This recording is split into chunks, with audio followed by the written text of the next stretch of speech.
అందరికీ హృదయపూర్వక ధన్యవాదాలు. గబ్బర్ సింగ్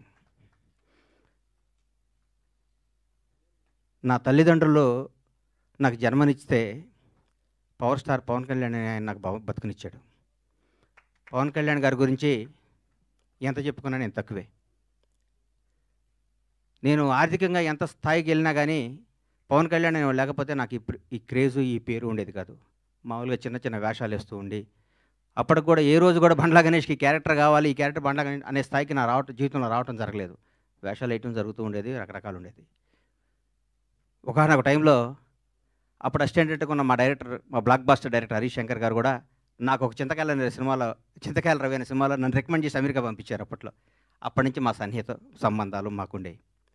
నన్ను నిర్మాతం చేశారు పవన్ కళ్యాణ్ గారు. ఒకరోజు పిలిచి ఎందుకో అన్నాడు, కానీ నువ్వు సినిమాలు చేస్తావు, నేను నిర్మాత చేస్తాను. నేను షాక్ అయ్యి, నేను నమ్మలేదు.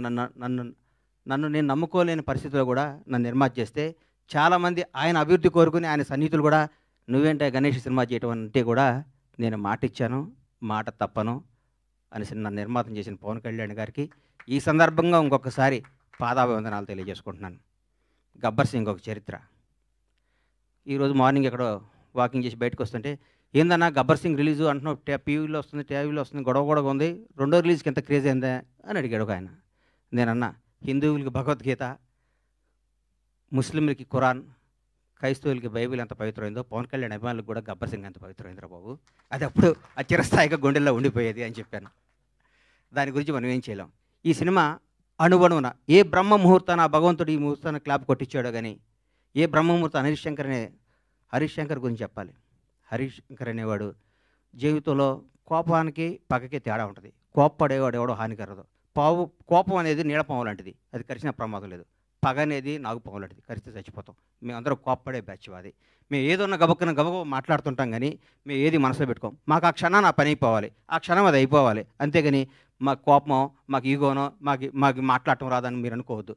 మేము చాలా చిన్న స్థాయి నుంచి వచ్చిన వాళ్ళం కాబట్టి, చిన్న కుటుంబాల నుంచి వచ్చిన వాళ్ళం కాబట్టి, ఈ రంగుల ప్రపంచంలో మాకు స్థాయి వచ్చింది కాబట్టి, ఈ రంగుల దాంట్లో మాకు పేరు వచ్చింది కాబట్టి, దీన్ని నిలుపుకునే తాపత్రంలో మేము గబగబా మాట్లాడి కొన్ని తప్పులు చేస్తే దాన్ని మీరు మనసుకు తీసుకొని మమ్మల్ని హర్ట్ చేశాడు, మీ చేతిలో పెన్ అనే ఆయుధంతో మా జీవితాన్ని మీద మచ్చరాయకూడదని మనస్ఫూర్తిగా మీకు కోరుకుంటూ, మీ ఆశీస్సులు ఉండాలని ఆశిస్తూ, మీ అందరి ఆశీస్సులతో మేము పైకి రావాలని ఇంకొకసారి కోరుకుంటున్నాం. ఈ గబ్బర్ సింగ్ అనే సినిమాని అణువణువున ప్రతి అడుగు, ప్రతి మాట, ప్రతి క్షణం, ప్రతి కష్టం హరీష్ శంకర్కే చెందుతుంది. హీరో గారితో అంతకుముందు నేను తీన్మార్ సినిమా తీశాను. హీరో గారు ఎవరేం చెప్తే అది చేస్తాడు, పాపం నమ్మితే వదిలేస్తాడు. గబ్బర్ సింగ్ అనే చిత్రాన్ని హరీష్ శంకర్ ఏం చెప్తే అది చేద్దామని ఫస్ట్ డే నాతో చెప్పాడు. బాబు నేను షర్టు గుండీ లిపితే పోలీసు అడిగిపోతాడా అని అడిగాను నేను ఒకరోజు. నీకెందుకురా, నువ్వు దూరం కూర్చో అనేవాడు నన్ను. ఆయన ప్రతి ఒక్కటి అంత గొప్ప సినిమా. 12 సంవత్సరాల కెరీర్లో ఆ ప్రయాణంలో ఒక్కొక్కళ్ళు మల్లెపూలు ఇస్తే కొంత తల్లో పెట్టుకుంటే కొంత ఎక్కడో పెట్టుకుంటారు. హరీష్ శంకర్ని వాడుకునేవాడికి తెలుస్తుంది హరీష్ శంకర్ పవర్ ఏంటో. వాడుకునేవాడు ఎక్కడో పెట్టుకుంటే మనం ఏం చేస్తాం దానికి. ఇప్పుడు మల్లెపూలు ఉంటాయి, కొందరు తల్లో పెట్టుకుంటారు, కొందరు దేవుడి దగ్గర పెడతారు, కొందరు ఇంకెక్కడో పెడతారు. మా హరీష్ శంకర్ అనే ఒక డైమండ్ని ఎక్కడో పెడుతున్నారు. హరీష్ శంకర్ అనేవాడు నాకు వస్తే, హరీష్ శంకర్ అనేవాడు ఎక్కడితే ఆ పువ్వు అనేవాడిని ఎట్లా నేను చూపిస్తాను. నేను హరీష్ శంకర్ అనేవాడిని అద్భుతంగా ఒక సీసాలో ఒక అద్భుతమైన సీసాలో సారా పోతే సారా సీసా అవుద్ది, పాలు పోతే పాలు సీసా, అమృతం సీసా అవుద్ది. హరీష్ శంకర్ అనేవాడు సీసాలు అంటాడు. ఆ సీసాలో అద్భుతమైన సినిమా కథ చేసుకుంటే హరీష్ శంకర్ తెలుగు ఇండస్ట్రీలో రాబోయే 25 ఏళ్ళు డైరెక్టర్గా నంబర్ 1గా ఉంటాడు. నాకు తెలుసు హరీష్ శంకర్ అంటే ఏంటో, నాకు తెలుసు. పవన్ కళ్యాణ్ గారి గురించి ఏం చెప్పమంటారు, ఎందుకు చెప్పమంటారు, ఎన్నేం చెప్పమంటారు. ఒక గొప్ప మానవత్వం గల వ్యక్తి, ఒక నిజాయితీ గల నిబద్ధత గల వ్యక్తి, నీతివంతుడు. తన కోసమే కాదు, తన బిడ్డల కోసమే కాదు, తన బిడ్డల కోసం, తన కుటుంబం కోసం అంటే సంవత్సరానికి ఒక సినిమా చేసుకుంటూ ఎవరిని కలపకుండా 6 నెలలు ఇక్కడ, 6 నెలలు ఫారిన్లో, 6 నెలలు జనాన్ని కనపడకుండా నెలకు 10 రోజులు షూటింగ్ చేసుకుంటూ సంవత్సరానికి భారతదేశంలో ఏ నటుడు పొందనంత అత్యధిక రెమ్యునేషన్ పొంది కూడా హాయిగా బతకగల కెపాసిటీ ఉన్న పవన్ కళ్యాణ్ ఈరోజు జనం కోసం కుటుంబాన్ని వదిలేసి, పిల్లల్ని వదిలేసి, తన సుఖాలను వదిలేసి, అన్నీ వదిలేసి అహర్నిశలు పోరాడి 10 సంవత్సరాలు, దాదాపు 10 సంవత్సరాల పాటు, 10-12 సంవత్సరాల పాటు ప్రజల కోసం పోరాడి ఈరోజు ఒక స్థాయిలో ఉన్నారు. నేను పూర్తి స్థాయిలో ఉన్నాను నేను చెప్పను, ఎందుకంటే నేను ఆయన ఎక్కడో ఊహించుకున్నాను. అది అవుద్ది, ఆయన రోజు నేను మాట్లాడతా. పవన్ కళ్యాణ్ ఒక నిబద్ధత గల వ్యక్తి, నిజాయితీగా బతికే మనిషి, నీతిగా బతికే మనిషి. నన్ను ఒక ఆయన, అరే హీరో పవన్ కళ్యాణ్ గారు ముఖ్యమంత్రి అయ్యారు కదా, ఒక చిన్న పని చెప్తా ఉన్నాడు. నేను పైనుంచి కింద చూశాను, నిన్ను నన్ను కొడతాడు నాయన, కొందరిని దూరం నుంచి చూడాలి, కొందరు దగ్గరికి వెళ్తాను ట్రై చేయకూడదు, మనకు అనవసరం అవన్నీ, ఆయన ఎప్పుడు పిలిస్తే వెళ్తాను వదిలే అని చెప్పాను. అట్లాంటి పవన్ కళ్యాణ్ గారితో గబ్బర్ సింగ్ లాంటి సినిమా తీయటం, దాన్ని రిలీజ్ చేయాలని 1 ఇయర్ బ్యాక్ నేను నా మిత్రుడు మర్చిపోయాను. ఈ గబ్బర్ సింగ్ అనే సినిమాని ఎట్లా రిలీజ్ చేయాలంటే దీన్ని హీరో గారిని నాకంటే ఎక్కువ ప్రేమించేవాడు ఎవరున్నారు? ప్రేమించి ఈ సినిమా రిలీజ్ చేయాలి. ప్రేమించి ఈ సినిమా డైరెక్ట్ చేశాడు హరిశంకర్. ప్రేమించి ఈ సినిమా తీశాను నేను. ప్రేమించి అద్భుతంగా మ్యూజిక్ చేశాడు దేవిశ్రీ ప్రసాద్.